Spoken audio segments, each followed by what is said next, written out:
Takkan ku ragu akan kasih setiamu. Takkan ku ragu akan pertolonganmu. Rancangan komitmenmu dalam hidup kami tidak akan pernah berakhir sampai segala sesuatu dinyatakan dalam kemuliaan dan kesempurnaanmu. Kiranya pada kali sesi kedua ini kembali Engkau terus menuntun kami, mengarahkan kami, membimbing kami, untuk kami menjadi orang-orang percaya yang mengalami faith growing, iman yang bertumbuh. Bapa, tolong kami, tolong kami, tolong kami. Sepenuhnya kuasa-Mu mengendalikan, mengontrol kami. Kami sambut firman-Mu pada siang hari ini dalam nama hormat kemuliaan bagi Yesus Kristus Tuhan. Yang percaya Tuhan Yesus berkata amin. Tepuk yang paling meriah bagi Tuhan. Haleluya. Ya, luar biasa saudaraku, senang sekali. Rupanya jam kedua lebih banyak. Ya, memang beberapa tadi mungkin agak pangling dengan saya lupa rekan sekerja yang sudah lama, Pak siapa yang saya lupa, kemudian siapa yang paling depan lupa juga. Kalau saya lupa namanya maklum, Bapak Pendeta tadi juga lupa. Jadi ya mungkin hampir 2 tahun ya, kalau online sudah sempat ya kalau nggak salah, dan onsite baru kali ini. Saya tidak kaget karena memang penampilan sudah agak beda. Kalau teman-teman pangling karena memang kumis saya sudah selesaikan dengan baik ya. Tapi ya kadang saya heran, gara-gara kumis saja kok pangling ya. Bayangkan kalau hanya ada kumis nggak ada saya, makin pangling kan ya. Jadi memang waktu saya masih di Hong Kong itu sempat saya takut kejebak, karena tahun kemudian saya pulang Desember, bulan Maret saya lupa, kemudian lockdown di mana-mana, dan memang itu menjadi peringatan paling monumental dan historical. Covid datang, kumis saya hilangkan, supaya setiap ingat Covid ingat kumis ya. Luar biasa. Pagi tadi seperti saya sudah katakan bahwa saya mengiris tipis tentang relasi iman yang menggerakkan perbuatan. Sebelumnya agak sumer, iman dan perbuatan, kemudian saya taruh di situ kata menggerakkan. Saya sempat bilang ke Pak Hussein pilih itu karena Bapak Gembala punya hak istimewa. Saya sempat mengambil satu alternatif judul, perbuatan tidak mengkhianati iman, hasil tidak mengkhianati proses. Tapi sebenarnya ini dibolak-balik hanya ingin menunjukkan betapa dua kata itu sangat integrated ya, sangat berhubungan. Tadi pagi saya bilang bahwa iman tanpa perbuatan useless, tidak ada gunanya. Tidak ada gunanya. Kemudian pada poin kedua, iman tanpa perbuatan maka tidak ada pertunjukan iman. Iman mesti harus display ya, mesti harus kelihatan. Sekali lagi perlu saya sebut pada sesi kedua, memang ini sebuah perdebatan khususnya dalam konteks dasar keselamatan ya. Apakah iman saja menyelamatkan atau iman plus perbuatan baru menyelamatkan? Tapi saya juga klarifikasi sedikit bahwa yang dimaksud iman di sini bukan berkaitan dengan mari kita hidup beriman. Ya, kalau mau melangkah belum tahu pasti apa, kita imani saja itu terjadi. Bukan itu yang dimaksud iman dalam konteks ini. Tapi sebenarnya ini hal yang paling basic. Iman seperti apa yang benar, yang menyelamatkan. Pada sesi kedua ini saya akan menuntaskan 2 poin penting. Kendatipun saya sudah berulang-ulang sebutkan yang nanti akan menjadi poin keempat. Sekali lagi di sesi pertama saya menegaskan bahwa iman dengan perbuatan maka iman useful ya, penuh arti dan penuh guna.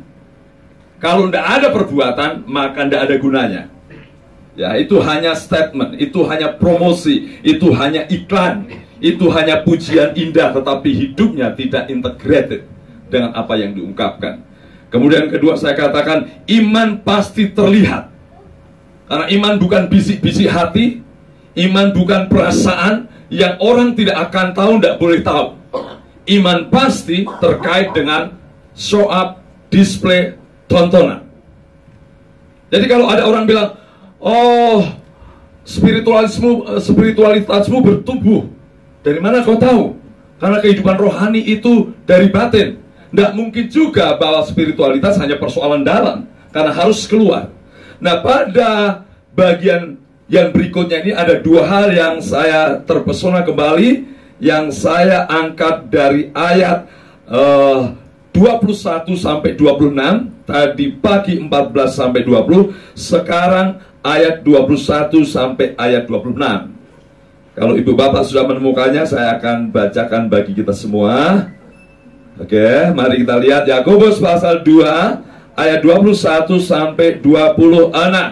Sudah ditemukan? Amin. Amin. Nah, ini iman yang bisik-bisik, saudara ya.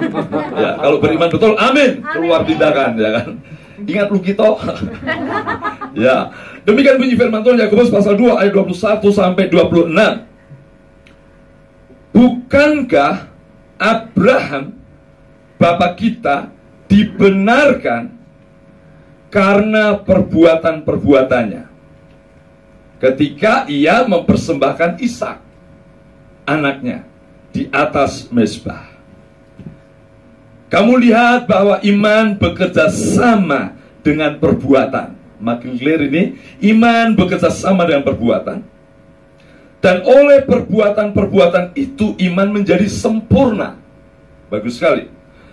Dengan jalan demikian genaplah nas yang mengatakan, lalu percayalah Abraham kepada Allah, maka Allah memperhitungkan hal itu kepadanya sebagai kebenaran.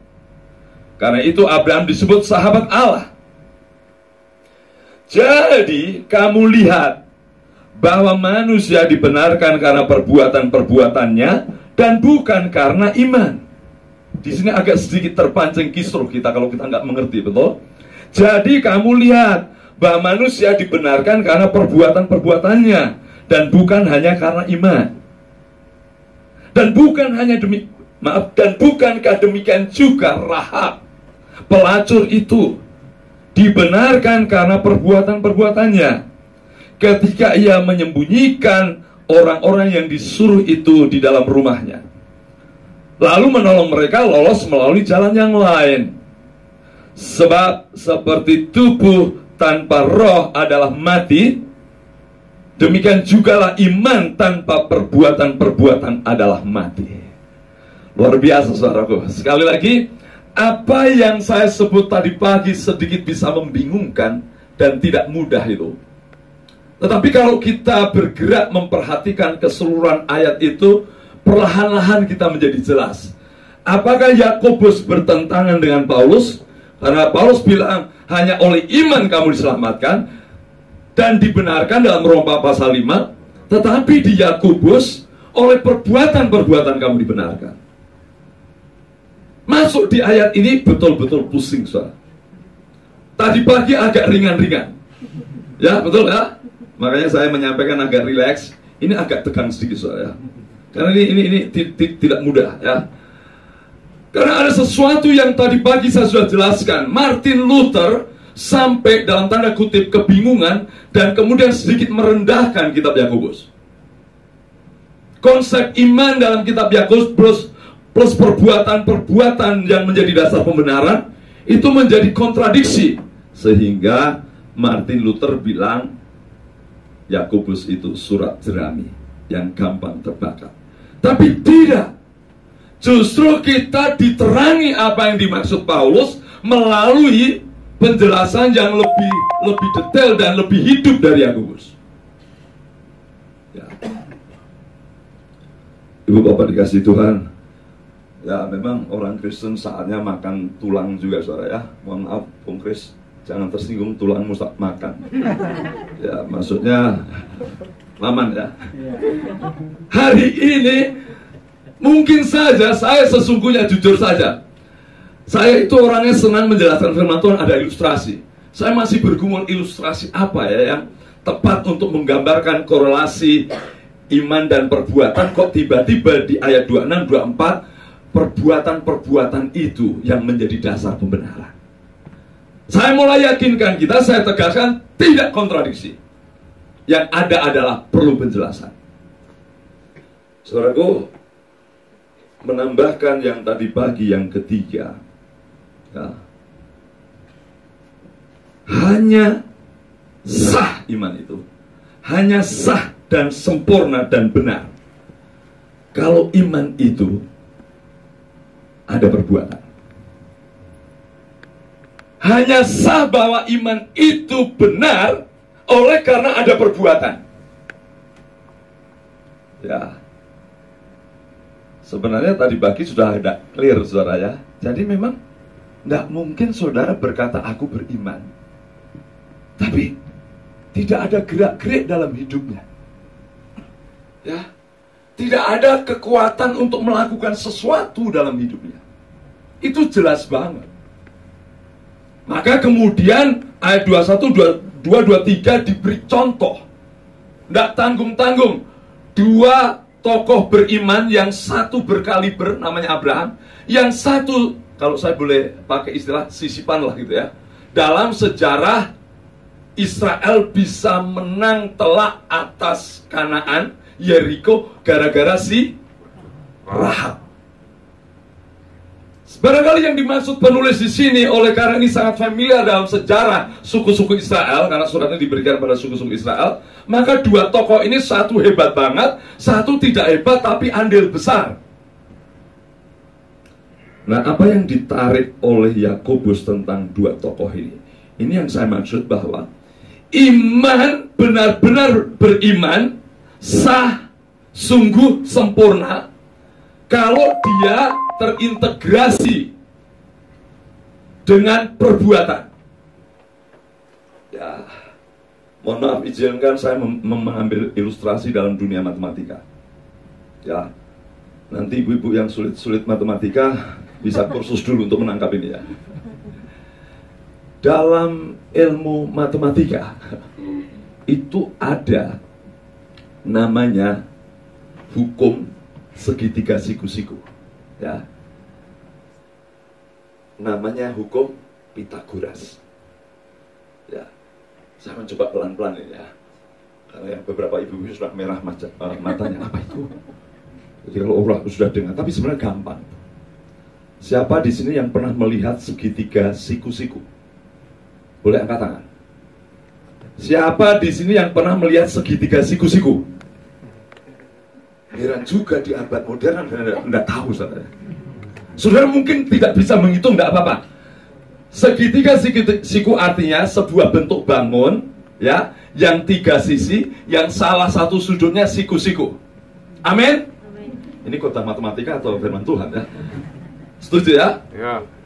Jadi segitiga siku-siku itu wujud nyatanya ada satu sisi siku-siku 90 derajat, kemudian miring, ya.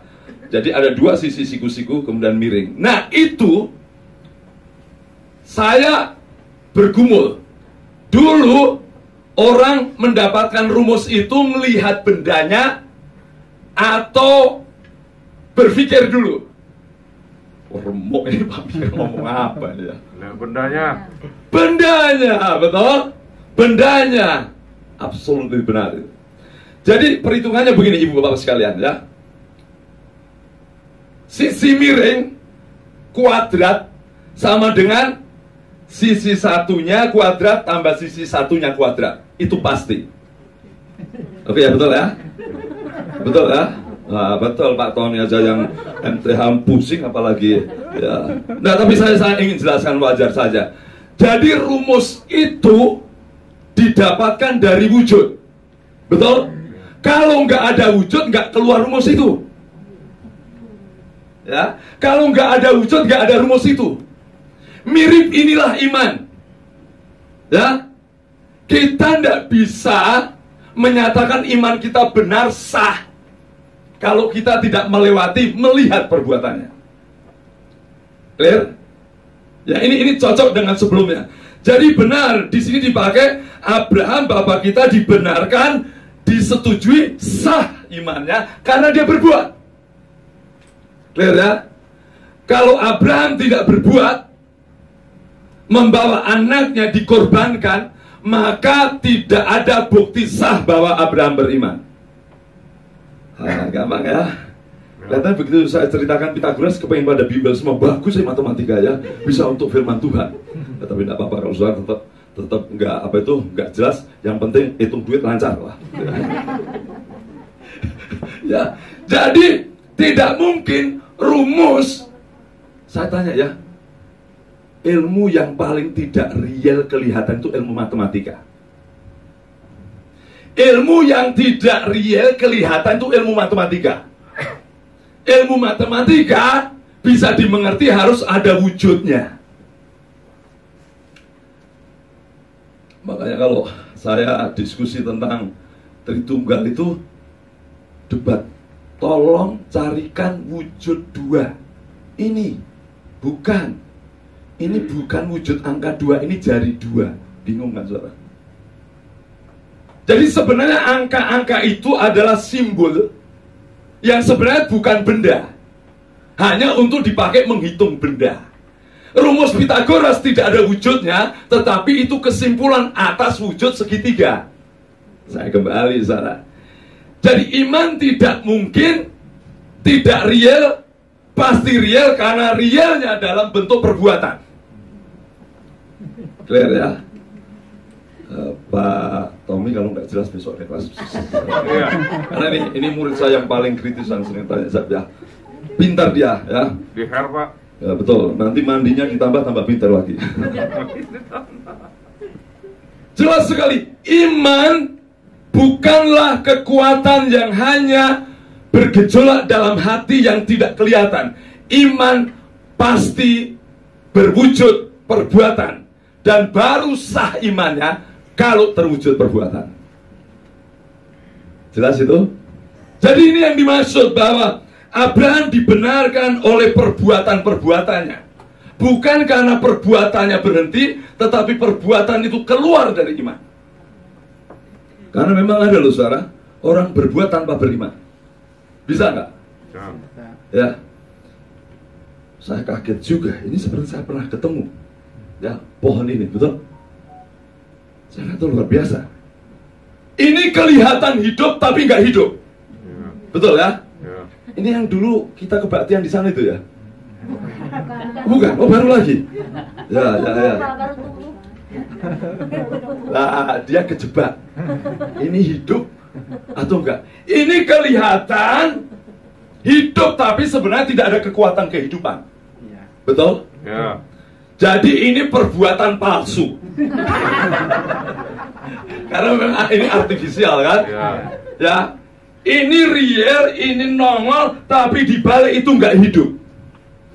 Tetapi iman yang benar iman pasti keluar kehidupan, keluar perbuatan. Inilah yang dimaksud itu. Jadi sebenarnya ini sinkron dengan tulisan Paulus. Beriman pasti tanda wujud dia beriman berbuat. Maka gini, perbuatan dibenarkan karena berangkat dari iman. Ya. Tapi iman yang benar tidak mungkin tidak mengeluarkan perbuatan. Ya bagi yang datang tadi saya bilang, ya bercinta tanpa ngajak ke mall itu hanya perasaan. Iya. Kisah sederhana aja ya. Kan gitu ya ibu ya, saya pernah bilang gitu kan. Salah satu tanda cinta itu bukan hanya cincin, bukan hanya dinikahi.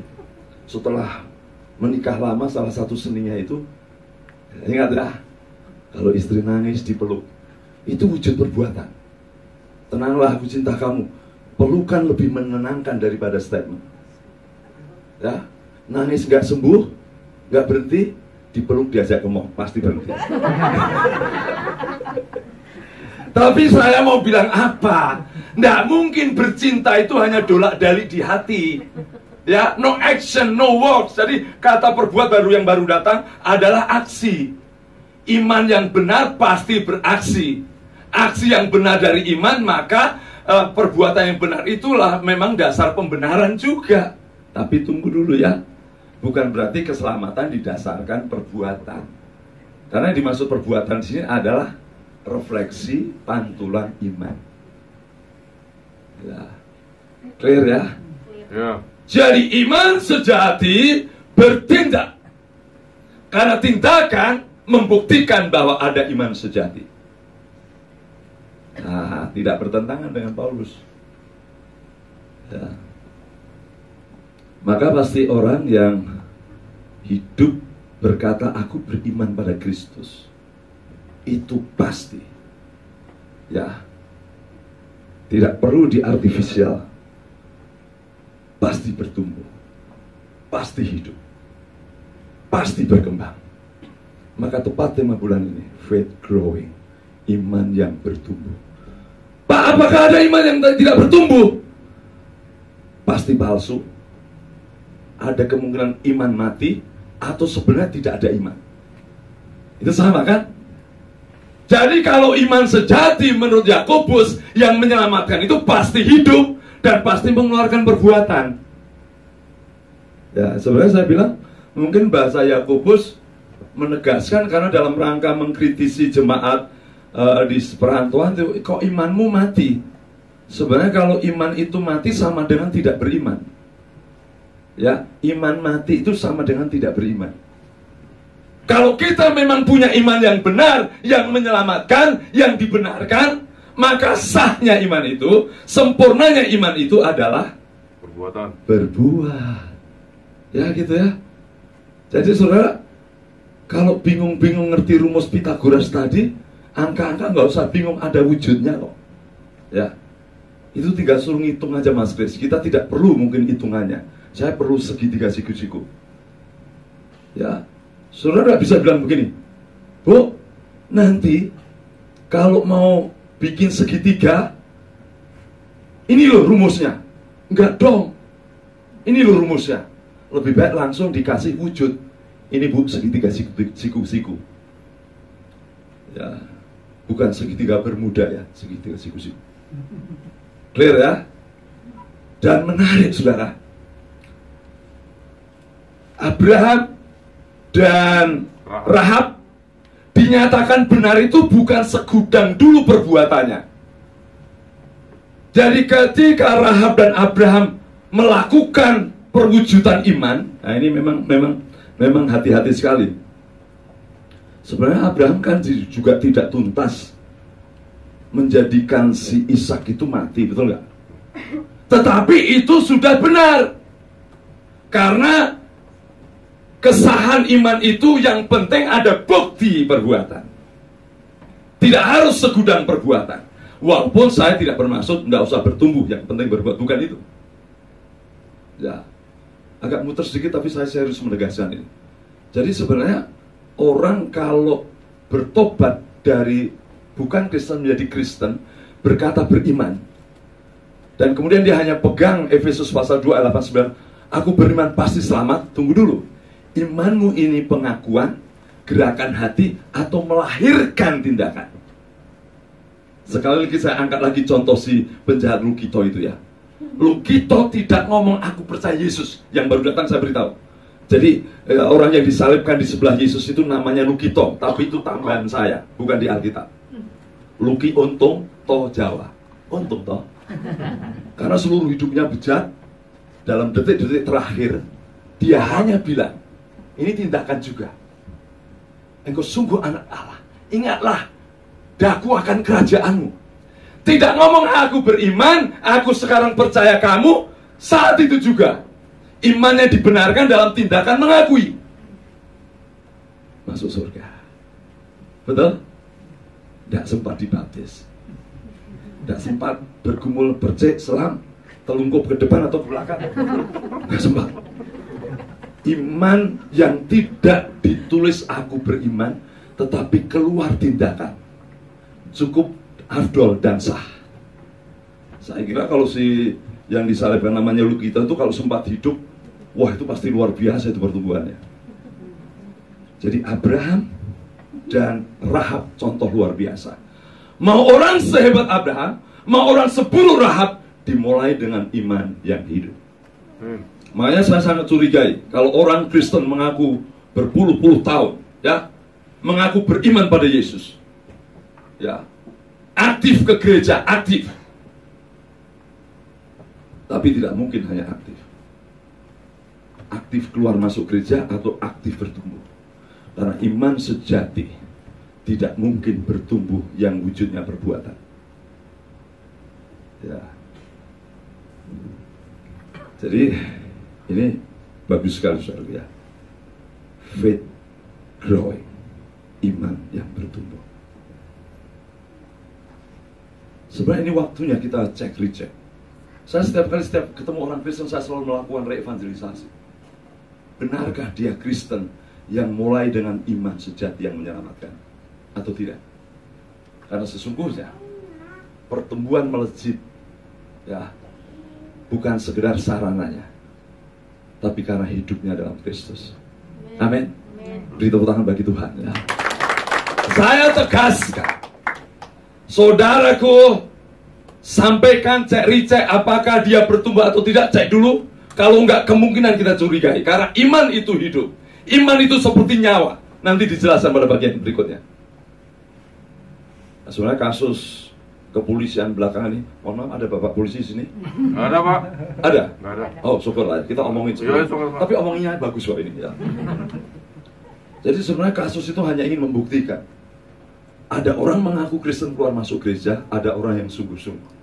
Akan ketahuan di situ, ya. Akan ketahuan. Saya sih bersyukur itu, supaya nanti jelas siapa yang sungguh-sungguh, siapa yang enggak. Pasti beriman dari iman yang sungguh-sungguh, ya. Jadi jelas ya. Hanya sah dan sempurna pasti imannya sejati kalau itu terintegrasi dengan perbuatan, ya. Yang kedua, sebenarnya ini pokok utamanya. Yang kedua, bisa di next, oke. Matilah tanpa perbuatan. Ini bukan perintah, matilah kau. Bukan itu maksud saya. Iman tanpa perbuatan mati. Sebenarnya tadi pagi saya sudah jelaskan di ayat 17, kemudian dipuncai di 6. Sekali lagi ini penting. Sebab seperti tubuh tanpa roh adalah mati, demikian juga iman tanpa perbuatan adalah mati. Bagus sekali. Saya senang kata yang dipakai ini tidak sekedar tubuh tidak hidup, tapi di situ dipakai istilah nekra, ya. Nekra itu apa? Corpse, mayat. Jadi iman tanpa perbuatan seperti tubuh tanpa roh. Kok nggak dibalik, Pak, ya? Seperti roh tidak melahirkan tubuh. Ya, tidak usah bingung. Karena ini yang ditekankan adalah kehidupannya, ya, kehidupannya. Jadi iman tanpa perbuatan seperti tubuh tanpa roh disebut sebagai mati, dalam arti adalah mayat. Nggak tanggung-tanggung, saudara, ya. Nekra. Ya, bukan hanya tubuh mati tapi nekra. Jangan tersinggung, ini Alkitab, saudara, ya. Walaupun tadi ibu yang song leader, menurut kata Pak Mika, mohon maaf, bukan kata saya. Saya mencoba dari Alkitab, saya lemparkan. Ya, oke. Karena Pak Mika hanyalah selokan untuk menyalurkan firman Tuhan, ya. Jadi iman yang tidak hidup, ya, mayat. Coba renungkan secara sederhana, betapa banyak orang Kristen mayat saja, ya. Wah, langsung merah, insya. Mari kita tersinggung kudus, amin. Mari kita tersinggung kudus. 2-3 kali disebut iman tanpa perbuatan adalah mayat, corpse. Waduh, saya senang sekali, saya juga ditegur Tuhan ini.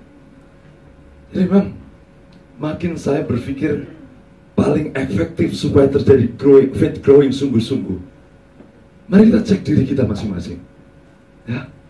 Kalau saudara makin sulit bertumbuh, jangan-jangan memang betul sebenarnya tidak berangkat dari iman sejati. Jangan-jangan kita hanya mayat, ya. Saudaraku, ini sekali lagi, ini artifisial, kelihatan hidup, tapi ini pura-pura hidup. Banyak orang Kristen yang tidak kelihatan mayat, tapi kelihatan hidup, itu juga tidak baik. Ya. Tadi pagi saya lihat pohon bayam saya yang sudah layu, dasar dia punya kehidupan. Sedikit disentil, segar lagi. Itu kalau bayam bisa ngomong, "Hai Pak Mika, terima kasih," gitu. Emangnya bulan bisa ngomong. Jadi kemarin layu. Dasar karena bayam ini punya kehidupan, langsung menunjukkan. Demikian juga harusnya Kristen, ya. Saudara, untuk bertumbuh itu tidak perlu dibentak-bentak, dipantik-pantik. Pemuritan, khotbah, semua sarana untuk menumbuhkan saudara. Kuncinya, benarkah saudara mengalami iman yang hidup? Amin. Amin. Pak, saya selalu katakan, Pak, yang mohon maaf lahir batin, banggalah punya jemaat walaupun tidak banyak, bukan mayat, ya, tetapi hidup. Ya.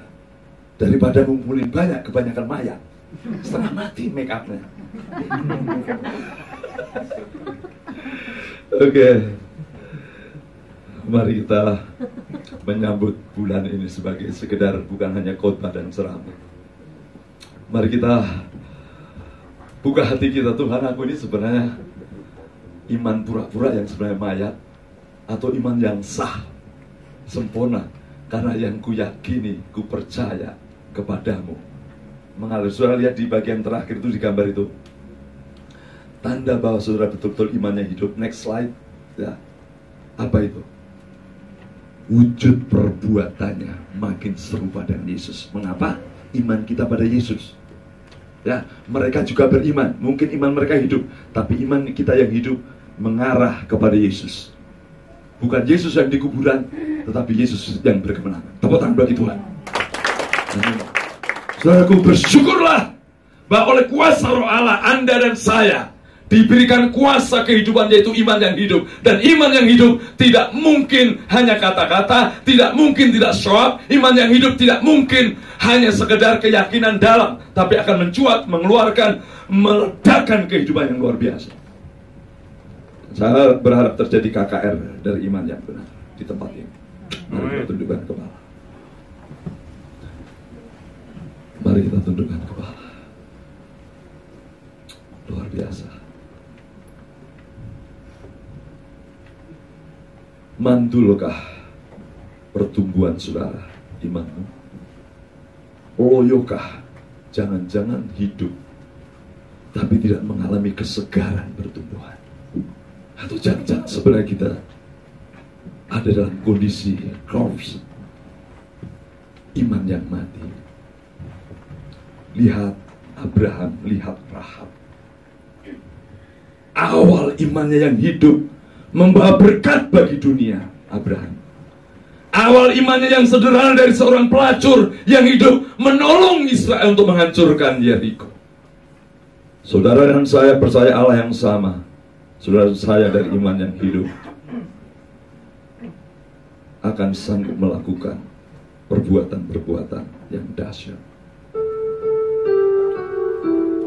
Dengan rasa syukur kita pada Tuhan, mari kita biarkan hati kita digerakkan rasa syukur.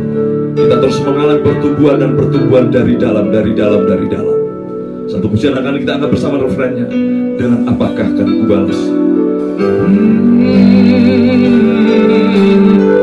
Oh, dengan apa? Dengan apa akan kubalas?